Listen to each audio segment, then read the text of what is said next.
स्वागत है आपका मैकेनिकल एजुकेशन फोरम में। आशा है आप सभी बहुत अच्छे होंगे। तो आज हम इक्विलिब्रियम की बात करेंगे। इक्विलिब्रियम क्या होता है, इंजीनियरिंग मैकेनिक्स पर मेरा ऑलरेडी बहुत वीडियो आ चुका है और भी आने वाला है ना। तो इक्विलिब्रियम को आज समझने वाले हैं, इसको बहुत अच्छे से समझेंगे। प्रैक्टिकल तरीके से मैं आपको समझाने की कोशिश करूंगा कि आखिर एक्चुअली में ये है क्या, ठीक है ना। ये कब आता है ना, क्यों आता है, कैसे आ सकता है। तो ठीक है, तो है क्या इक्विलिब्रियम। इक्विलिब्रियम कुछ और नहीं है, इससे आप डेली लाइफ में कभी ना कभी ऑब्जर्व करते ही होंगे, ठीक है ना। कैसे करते हैं, तो देखिए, जब सब्जी लेने जाते होंगे तो तराजू लेते होंगे, दो पलड़ा वाला, है ना। एक तरफ एक पलड़ा होता है, दूसरा वाला ये होता है।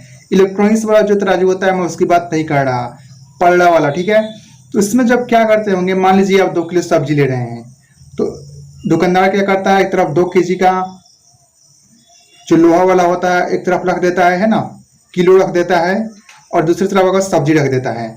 तो आप क्या करते हैं, ऊपर उसको देखते हैं कि दोनों तरफ से वो बराबर हो रहा है कि नहीं, ना ज्यादा होना चाहिए ना कम होना चाहिए, दोनों तरफ से बराबर होगा तभी आप कहते हैं कि अच्छा मेरा जो सब्जी था वो 2 किलो था।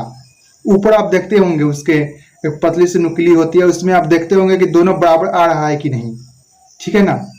तो आप एक्चुअली में देखते हैं कि वो स्टेबल है कि नहीं, दोनों का पलड़ा जो है वो स्टेबल है कि नहीं, है ना। जब ऐसा रुक जाता है तो वो स्टेबल हो जाता है, ऐसे ऐसे नहीं होना चाहिए। ऐसे ऐसे होगा तो आपकी सब्जी या तो ज्यादा हो जाएगी या कम हो जाएगी। स्टेबल जब दोनों रहे तो आप कहते हैं यह इक्विलिब्रियम की कंडीशन है।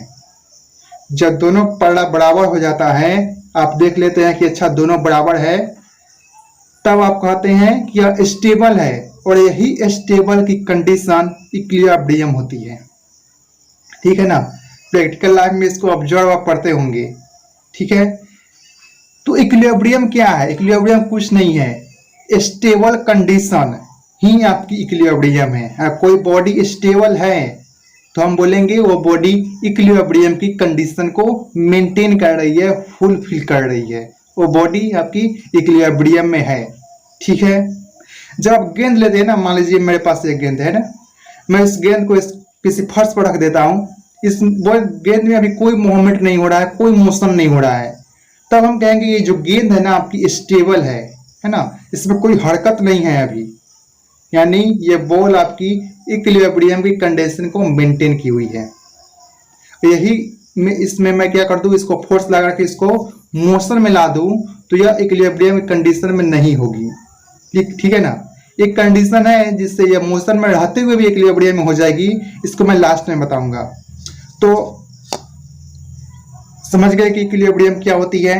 एक और चीज, आप इंजीनियर हैं अब, है ना, ये तो मैंने प्रैक्टिकली आम भाषा में समझाया कि इक्विलिब्रियम क्या होता है।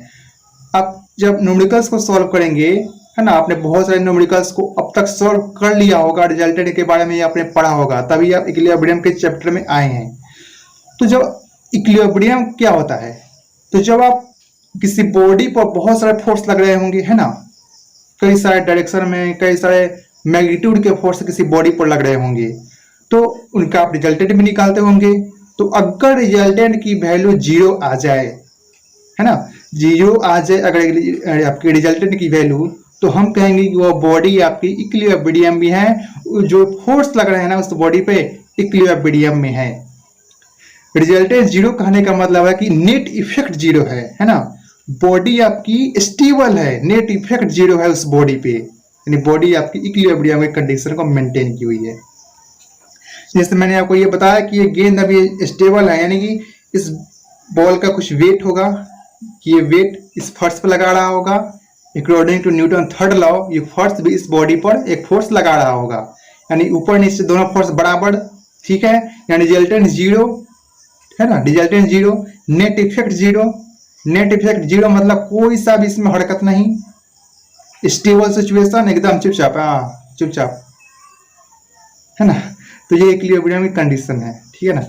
जो हम मान लेते हैं कोई घर बनाते हैं, तो घर पर क्या होता है, कोई इस पे मोशन होता है क्या, हमारा घर भी तो स्ट्रक्चर भी तो स्टेबल होता है ना, इक्विलिब्रियम में होता है, तो हमारा घर भी तो एक स्टेबल सिचुएशन में होता है। ऐसा तो नहीं है कि मोशन करता है इधर उधर, ऐसे ऐसे हिलता है, वो स्टेबल सिचुएशन में होता है, यानी कि रिजल्टेंट जो भी फोर्स हमारे स्ट्रक्चर पर लग रहा है ना, हमारे घरों पर लग रहा है, वो उसका रिजल्टेंट जो है जीरो है, नेट इफेक्ट जीरो है, तभी तो इसमें कोई हरकत नहीं हो रहा, कोई सब मूवमेंट उसमें नहीं हो रहा, यानी वो भी इक्विलिब्रियम कंडीशन को मेंटेन की हुई है। ठीक है ना, इतनी बात तो समझ आ गई। और एक और चीज बताना वाला था कि मैंने आपको बताया था कि अगर मोशन में है तब भी इक्विलिब्रियम में हो सकती है। कैसे? तो मान लीजिए कि एक बॉडी मोशन में है, कोई सी बॉडी, अगर वो यूनिफॉर्म मोशन में है, उसकी वेलोसिटी चेंज नहीं हो रही, उसकी एक्सीलरेशन चेंज नहीं हो रही, यानी कि कोई एक्सटर्नल फोर्स उस पर नहीं लगाया जा रहा ताकि उसके यूनिफॉर्म मोशन को डिस्टर्ब किया जा सके। जब यूनिफॉर्म मोशन में है, कोई एक्सटर्नल इस पे फोर्स नहीं लग रहा जो इसके मोशन को डिस्टर्ब करे, तब भी तो नेट इफेक्ट जीरो होगा, तब भी ये इक्विलिब्रियम की कंडीशन को मेंटेन किए हुए है मोशन में रहते हुए भी, लेकिन यूनिफॉर्म मोशन है ये। ठीक है ना, और थोड़ा सा ना इंजीनियर की दृष्टि से समझ लेते हैं कि आखिर आपका इक्विलिब्रियम किसे कहेंगे और किस तरह से ये होता है। ठीक है ना, अब देखिए इक्विलिब्रियम को हम कुछ और तरीके से देखते हैं और इसके बारे में थोड़ा सा और इन्फॉर्मेशन हम ले लेते हैं। तो आपको पता होगा कि अगर स्टेट का मतलब होता है या तो रेस्ट होगा या मोशन होगा। मैंने बहुत पहले इंजीनियरिंग मैकेनिक्स में शुरुआत की थी तो मैंने आपको बताया था स्टेट के बारे में कि या तो मोशन है या तो फिर रेस्ट है। तो अगर स्टेट में है यानी वो इक्विलिब्रियम में है, इक्विलिब्रियम में है इसका मतलब है कि इस पर लगने वाला जो रिजल्टेंट है वो जीरो होने वाला है। अगर रिजल्टेंट जीरो होने वाला है तो इसका मतलब तो साफ है कि इस पे जो हॉरिजॉन्टल फोर्स लग रहे होंगे वो जीरो होगा, जो वर्टिकल फोर्स लग रहे होंगे वो जीरो होगा, तभी तो रिजल्टेंट जीरो है। और जो रिजल्टेंट जीरो है तो इक्विलिब्रियम में कंडीशन में है, यानी वो रेस्ट के कंडीशन में है आप बोल सकते हैं। जब मोशन में है तो इक्विलिब्रियम में नहीं है, इसका मतलब क्या है कि इसमें लगने वाला जो रिजल्टेंट है उसकी वैल्यू जीरो नहीं है, जीरो के बराबर नहीं है रिजल्टेंट की वैल्यू, तभी वो नॉन इक्विलिब्रियम में है। इसका मतलब है कि इन दोनों फोर्सेस में से कोई एक, दोनों ये फोर्स या फिर दोनों में से कोई एक फोर्स जीरो के बराबर नहीं है, तभी यहाँ पे इसका जो रिजल्टेंट है वो जीरो के बराबर नहीं आ रहा है, यानी वो नॉन इक्विलिब्रियम की कंडीशन को मेंटेन कर रही है और बॉडी कैसी है, मोशन में है।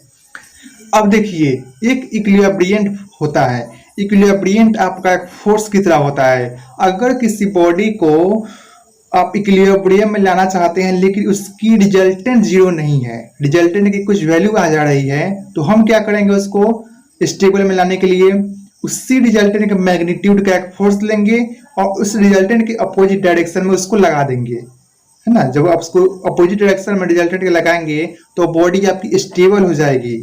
तो ये जो फोर्स था ना जो उस बॉडी को इक्विलिब्रियम में लाने की कोशिश किया है ना, यही फोर्स आपका इक्विलिब्रियंट कहलाता है ना। इक्विलिब्रियंट एक फोर्स है।